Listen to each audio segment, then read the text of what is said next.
ಈಗ ಜಯ ಮೃತ್ಯುಂಜಯ ನಿಮ್ ಪರವಾಗಿ ಮಾತಾಡಿದ್ರೆ ತಪ್ಪೇನೈತಿ? ಅಲ್ಲ ಸರ್, ಈಗ ಟ್ರಸ್ಟ್ ವಿರೋಧ ಮಾಡ್ತಿದ್ವಿ. ಯಾ ಟ್ರಸ್ಟ್ ಎಲ್ಲ ಲಫಂಗ್ರು ಅವ ಯಾವ ಪ್ರಭಾಕರ್ ಏನ್ರ ಅವ ಪ್ರಬಂಧ ಹುಣಸಿ ಕಟ್ಟಿ ಲೋಫರ್ ನನ್ನ ಮಗ, ಬದ್ಮಾಸ್ ನನ್ನ ಮಗ, ಅದ್ರ ಆಸ್ತಿ ಹೊಡ್ಕೊಂಡನವ.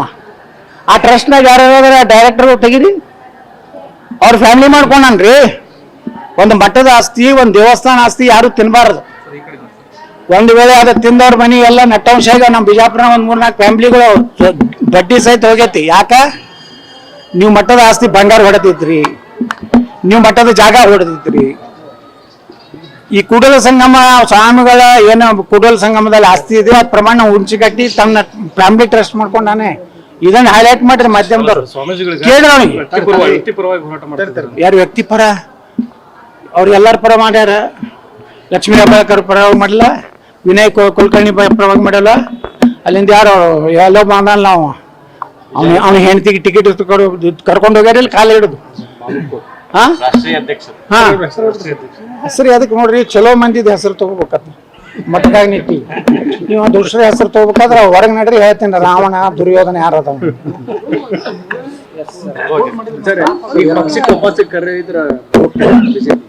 ಈ ಕುಟುಂಬದಿಂದ ಮುಕ್ತ ಆದ್ಮ್ಯಾಗ ಹೋಗ್ತೇನೆ. ನೋಡುನಲ್ರಿ, ಯಾಕೆ ಭರವಸೆ ಹೀನರಾಗಬಾರ್ದು. ರಾಜಕಾರಣದಾಗ ದೇವರಾಜ ಅರಸರ ಫ್ಯಾಮಿಲಿ ಎಲ್ಲಿ ಐತ್ರಿ, SM ಕೃಷ್ಣ ಫ್ಯಾಮಿಲಿ ಎಲ್ಲಿ ಐತಿ, JH ಪಟೇಲ್ ಫ್ಯಾಮಿಲಿ ಎಲ್ಲಿ ಐತಿ ನನಗೆ ಹೇಳ್ರಿ. ವೀರೇಂದ್ರ ಪಾಲ್ರ ಫ್ಯಾಮಿಲಿ ಎಲ್ಲಿ ಐತಿ, ನಿಜಲಿಂಗಪ್ಪನವ್ರ ಫ್ಯಾಮಿಲಿ ಎಲ್ಲಿ ಐತಿ. ಹೋಗುದೇ ಒಂದು ದಿವಸ, ಇದು ಯಾವುದೂ ಶಾಶ್ವತ ಅಲ್ಲ. ಯಾವುದೇ ಒಂದು ಪಕ್ಷ ಒಂದು ಕುಟುಂಬ ಕೊಡಬಾರ್ದು.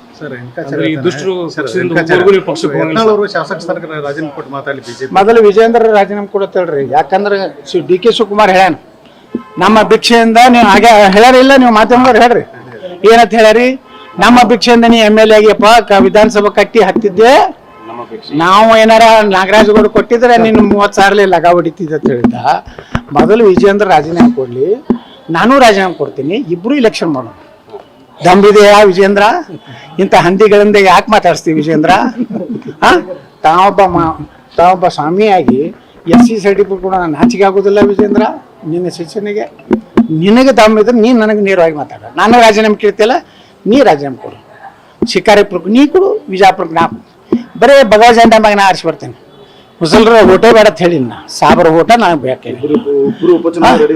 Ready, I am ready. ದಮ್ ಇತ್ತಂದ್ರೆ ಹೇಳ್ತೇಳ್ರಿ ಅವನಿಗೆ. ಯಾಕಂದ್ರೆ DK ಶಿವಕುಮಾರ್ ಹೇಳಿದಕ್ಕೆ ಪ್ರತಿಕ್ರಿಯೆ ಕೊಡ್ಬೇಕಾಗಿತ್ತಲ್ಲ. ಹೇಳಲ್ಲ, ನಾನು BJPಯಿಂದ ಗೆದ್ದಿದ್ದೀನಿ, ದಾಖತ್ತಿದ್ರೆ ಇನ್ನೊಮ್ಮೆ ಗೆದ್ದು ತೋರಿಸ್ತೀನಿ ಅಂತ ಹೇಳ್ಬೇಕಾಗಿತ್ತು, ಹೇಳಿಲ್ಲ. ನಾ ಹೇಳಕತ್ತೀನಿ, ಬಾ ನೀನು ರಾಜೀನಾಮೆ ಕೊಡು, ನಾನು ಕೊಡ್ತೀನಿ. ನೀ ಹಂದಿಗಳ ಕಡೆಯಿಂದ ಮಾತಾಡ್ಸೋದು. ಹಂದಿಗಳು ಅಲ್ಲಿ ಹೊರಗಡೆ ಆಡ್ತಾವೆ, ಅವು ಮನೆಯಲ್ಲಿ ಕರ್ಕೋಬಾರ್ದು.